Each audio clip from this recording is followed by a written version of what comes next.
Good morning, Erica.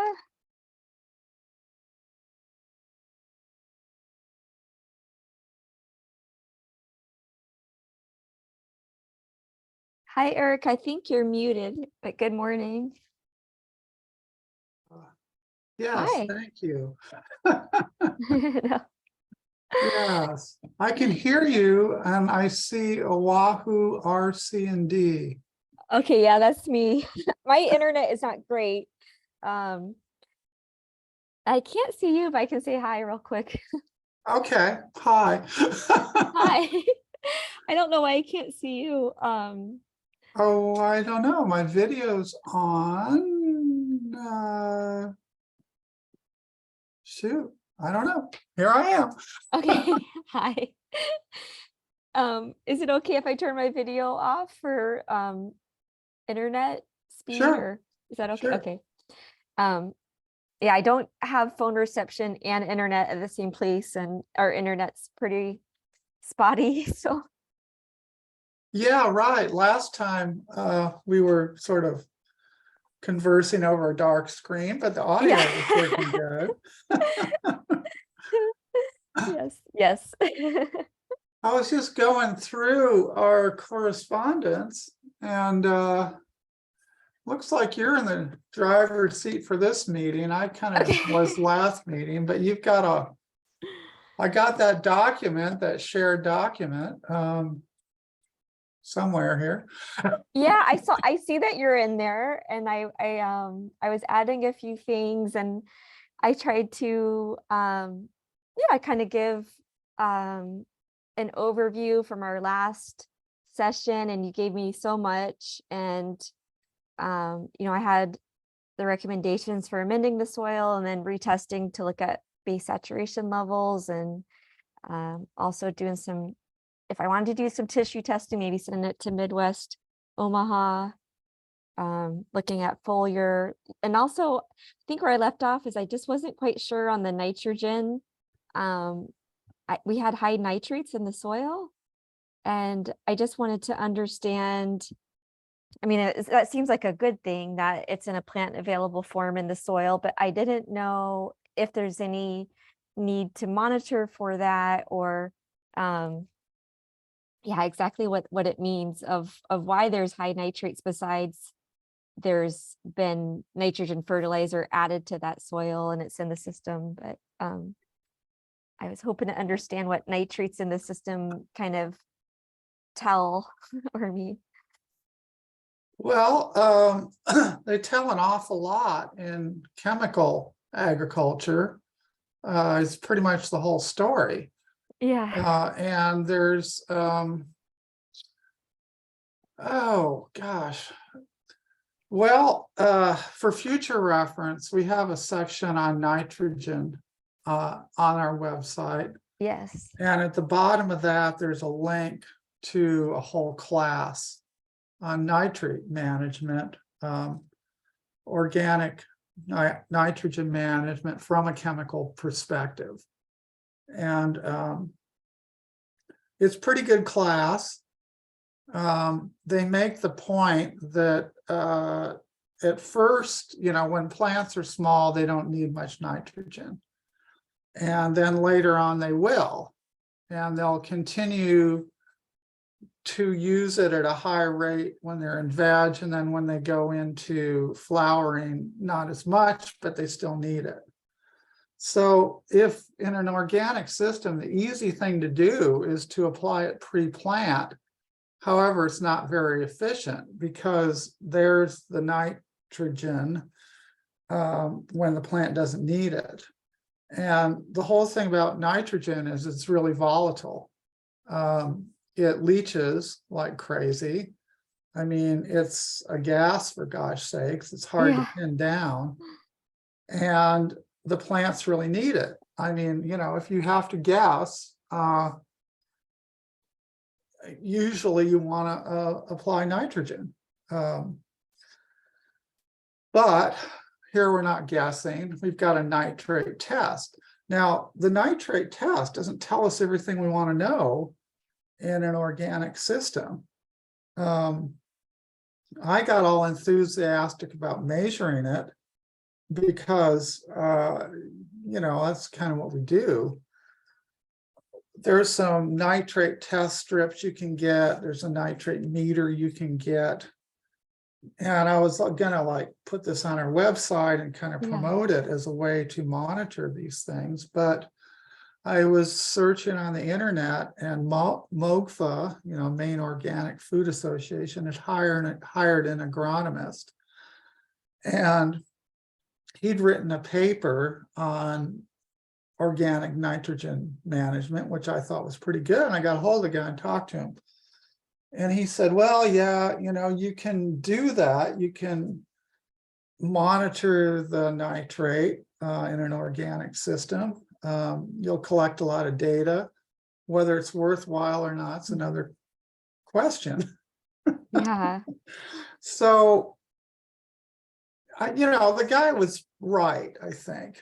There's the nitrogen, it can be in the amino acid form, it can be in, I don't even know what you call it, when it's in organic matter, because there's a relationship between the organic matter and the estimated nitrogen release. So it's a lousy parameter though, because just measuring the carbon there, which is what they do then they multiply it by, I don't know, 0.62 or something to get the organic matter percent. It doesn't really tell you anything about the carbon to nitrogen ratio. And the carbon to nitrogen ratio is key. Especially, well, I'm kind of digressing here. No, this is good. This is very helpful. All of it is Okay. part of the same. Well, Yeah, because I'm trying to understand from a system perspective. Yeah. Right. So let me come back to the C to N ratio and just finish with the nitrogen. So it can be in the ammonium form,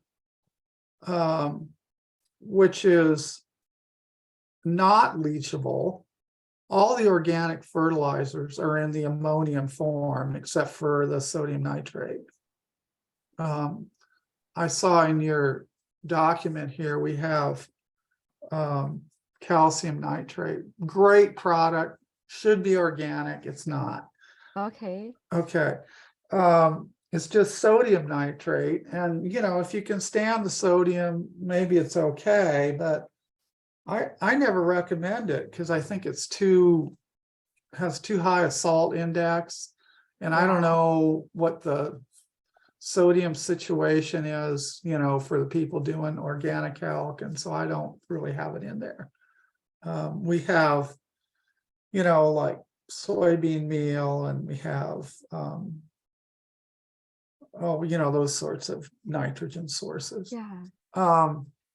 So yeah, there's the ammonium, and then there's a toxic form of nitrate that you run into spinach and greenhouses. You can get this nitrite, which is carcinogenic. Fortunately, you don't usually get it, but if the plants aren't metabolizing the nitrogen that's there, you can get it.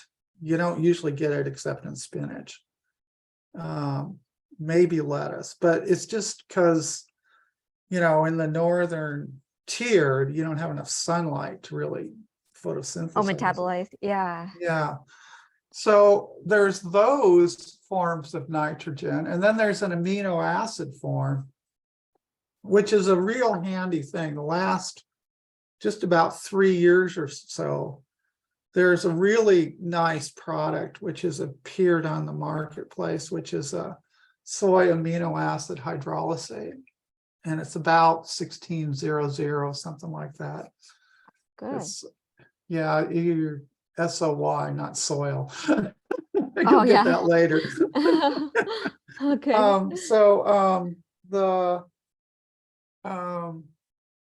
Yeah, it's real nice. And it's kind of expensive, so you might not want to use it as your nitrogen source. But if you're interested in whether your plants are going to respond to an application of nitrogen, that's a great thing, is to foliar feed some of them and see what happens. Now, you got to be careful about assessing the results of a foliar feed, because if you foliar feed nitrogen, you're going to say, oh my gosh, this plant is It's so looking good. green. Yeah. It's just great. I love it. And this is why people overuse nitrogen, is because it looks great. But the problem is the tissues aren't structurally sound, and therefore overuse of nitrogen can cause some, disease and bug resistance problems. Happens all the time. If you see aphids, you probably used too much nitrogen. Is probably what happened. Although sometimes you just, their life cycle is just out of control, and it's just what happened. But chances are you overuse nitrogen if you got aphids. So the way to conduct the test, we've talked about this before, but I got to emphasize it, especially with nitrogen. You need to use the refractometer to see if the bricks went up. So, and then that's a good diagnostic to tell you, do you need to apply more? And generally you do, because of this curve on our website. There's we only have good data that I've been able to find on what plants really use for corn and for hemp. I've seen good graphs on both of those, and they're both the same. It's like, we don't need enough nutrients. We're just little itty bitty plants. Yeah. And then all of a sudden they take off and they start growing, and then they really want it then. So the challenge is to provide nitrogen at the proper time. Yes. So it's easier with soluble nitrogen because, you're going in that route where the plants are drinking it. It's pretty immediate. The problem with that is it's pretty expensive compared to using like a feather meal or, soybean meal, something like that. So if you're going to use the soybean meal or the feather meal, it's not all that easy side dressing during the season, because, it has to be in contact with the earth. It has to be moist. It has to be decaying in order to release its nitrogen. And how did you get all that to happen? Yeah. Or did you, and so, you almost have to scratch it in, which, you can, like on my scale, I've only got 1,000 square feet of beds in like 2,500 square feet of garden, and I can just scratch it in underneath the mulch and it'll work okay. But you can't really do that, on your 5 acres or whatever. It's, it's just not. So, maybe liquids during the growing season, or, you can use this expensive 1600. So I was about to meander into the carbon to nitrogen ratio and how important that really is, because, organic agriculture is carbon based, really, as opposed to being NPK based. Yeah. So you really need to know what's going on, Okay, so Gary Zimmer, wrote this book called The Biological Farmer. Oh yeah, he's great. I got that because you recommended him. Yeah. Yeah. Some time ago. And in between the lines in that book, what I got out of it was like, okay, where's the nitrogen? Okay. Yeah. Okay, here it's in the fertilizer. Now it's in the microbes. Now it's in, being taken up the plant. Now it's off gassing. Now it's being captured by, I don't know, something. Now it's in the biological form. Now it's in the plant. Where does, and if you can get these nutrients cycling, that's what you really want. You don't want to, just see some statically good numbers on a soil test. You want to get the movement going. And the carbon to nitrogen ratio is huge, because if it's over 20 to 1, it's not going to release the nitrogen all that readily. The microbes are going to be limited. If it's over to 20 to 1, microbes are going to be limited by nitrogen, and they're going to hold on to it. They're going to tend to hold on to it. Now they are going to die. This is going to happen, and they're going to release their nitrogen. But as long as there's a lot more carbon in the soil than there is nitrogen, it's going to be tough for the plants to get it. So